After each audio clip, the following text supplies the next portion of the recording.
मित्र आणि मैत्रिणींनो, कसे आहात सगळे? आज आपण 1983 सालच्या बालभारतीच्या मराठी पाठ्यपुस्तकातील एक छानपैकी कविता ऐकणार आहोत. ती कविता ऐकून आपणास नक्कीच आपल्या बालपणीचा काळ आठवेल. कवितेचं नाव आहे धीवर पक्षी आणि कवितेचे कवी आहेत श्रीधर शनवारे. पाहूयात आपण या कवितेमध्ये कवीने या पक्षाचे कसे वर्णन केले आहे.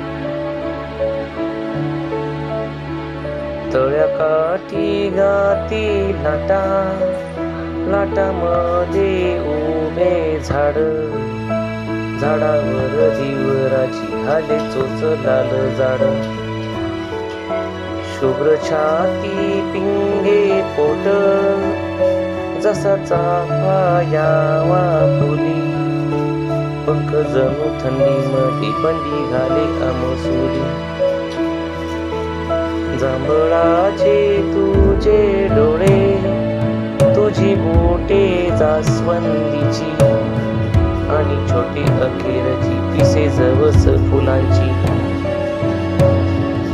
गड्या पाखरा तू असा, सारा देखणारे कसा, पाण्यावर उडताना नको मारू मात्र मासा.